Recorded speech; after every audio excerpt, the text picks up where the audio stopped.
Now, I don't want to get off on a rant here, but right now in this country, the two-party system is regarded with about the same enthusiasm as Tori Amos playing an acoustic set in a monster truck pull. How can we trust the Republicans and the Democrats when their candidates claim to be political outsiders, even though they include a vice president, the son of a president, and 2 senators? Come on. These guys are more inside than Lenny Bruce doing jokes for the drummer, for Christ's sake. I'll tell you when our choices in this election really took a hit, when Dan Quayle dropped out. Now, who, I asked you, who will speak for the legions of idiots, dolts, nincompoops, simpletons, morons, clods, and nitwits out there? Who will speak for all the people who are capable of missing one of the first 3 questions on Who Wants to Be a Millionaire?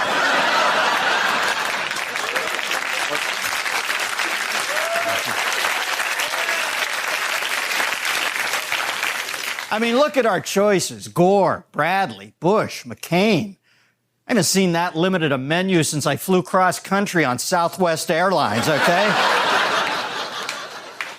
Now, don't get me wrong. I don't mean I need some guy up there spinning plates on his cock to get my attention. I just mean I'm waiting to be engaged, to detect some passion, some heart.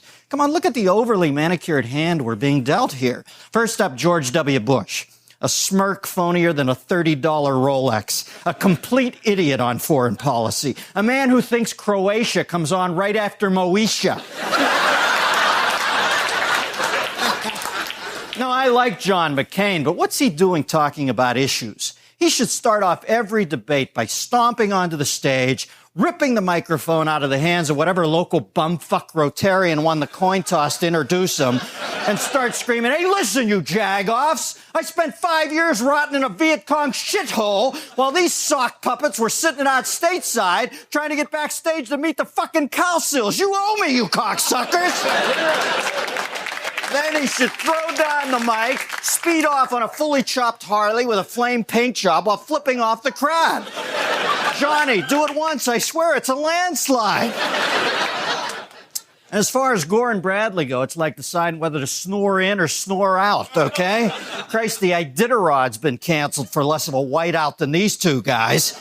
No wonder even a staunch Republican like Pat Buchanan is looking for a third party. Hey. In 1992, Ross Perot proved that a third-party candidate was a viable threat by nabbing nearly 20% of the popular vote. You know, if he hadn't been a paranoid micro-loon whose temper was too short to get on the big rides at Six Flags, he'd be on a fucking coin right now, okay? At their best, third parties can shake up an extremely stale political equation. At their worst, they provide a second act in life for hack professional wrestlers and sleazy real estate developers whose minds have become addled by a steady diet of steroids and erection enhancers. Donald Trump, not a bad idea having a casino owner run the government, huh? It's about time we made the global economy a little more interesting, starting asking some of these pissant countries out there if they'd like to double down on some of that third world debt.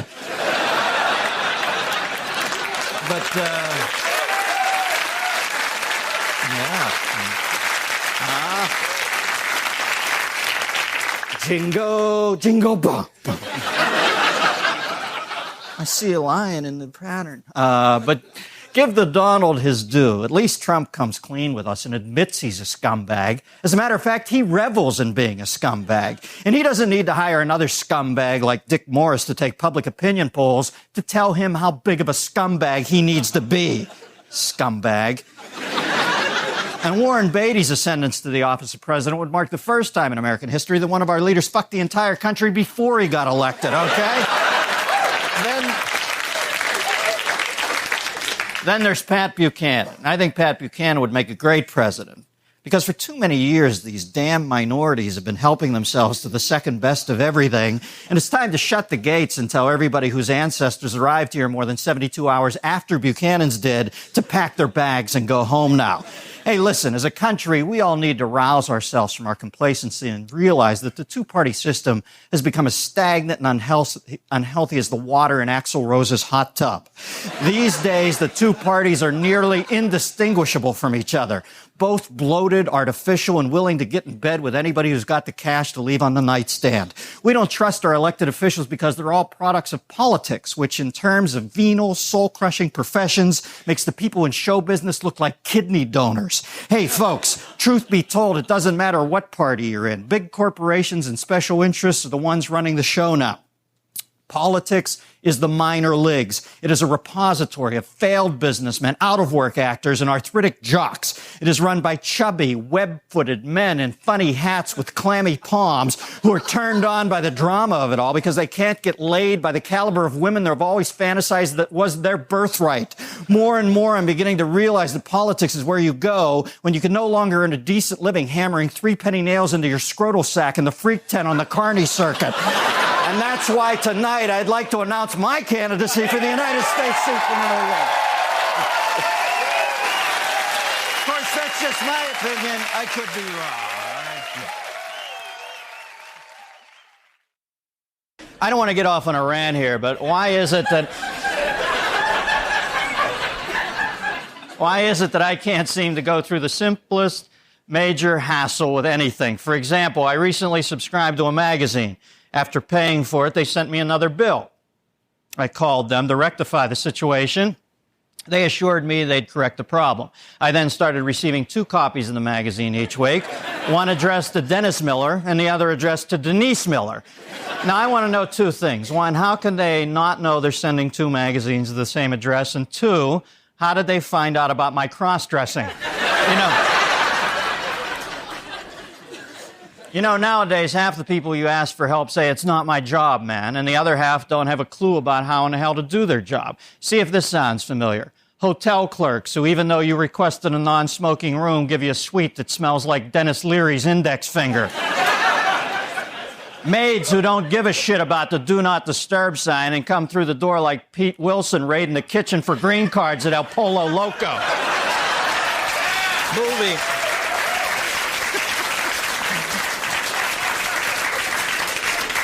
Movie ushers who constantly ask you to remove your feet from the seat in front of you, but refuse to even shine their flashlight on the gang initiation golden shower taking place during The Lion King. In trendy restaurants from the Upper West Side of Manhattan to West Hollywood, the one dish you can be sure is on the menu is attitude.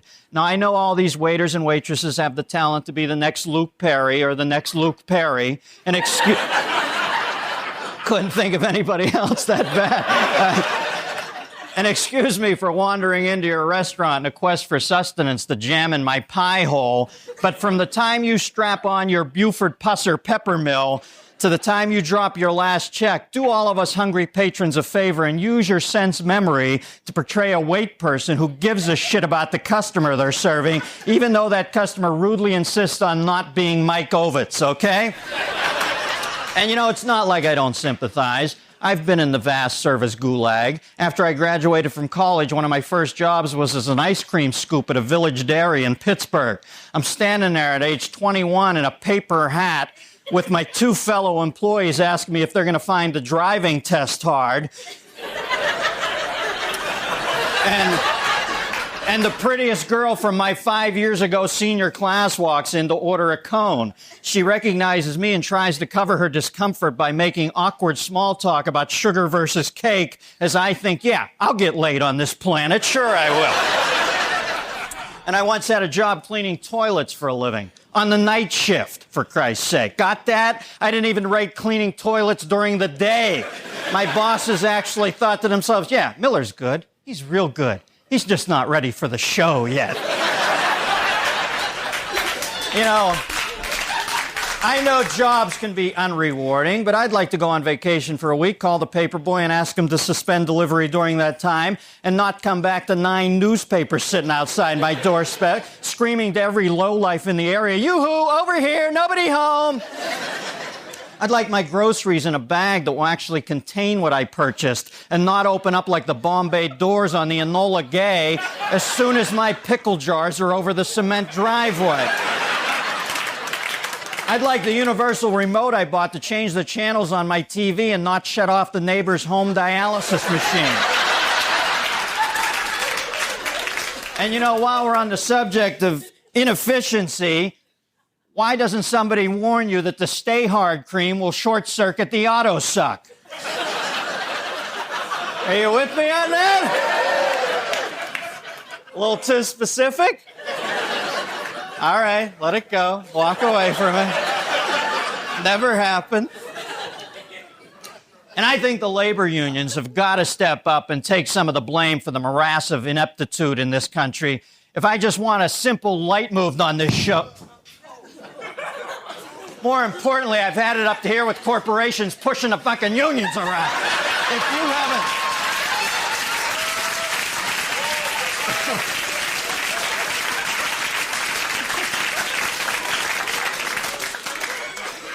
You know, if you haven't been laid off by now, you're working overtime. Companies are lean and mean, and so is the service they give you, lean and mean. Still, a lot of the blame falls on us. There seems to be this notion that good, honest, hard work is something to be viewed down our collective snout.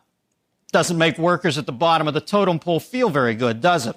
If you want better service, the next time you see one of those workers in an Employee of the Month photo at a fast food restaurant, suppress your urge to make your friends laugh by ridiculing the guy as a dork and a loser with a bad haircut. Instead, why don't you seek out the guy who actually took pride in doing his job the way it's supposed to be done and thank him for dotting the I's, crossing the T's, making sure there's toilet paper in the stall and ketchup in the dispenser. Make that person feel good, because they're the last thin blue-collar line between a frayed but still functioning society, and full-blown will be there anytime between 8 a.m. and 6 p.m., or maybe we won't even show up at all. Ass-face anarchy, all right?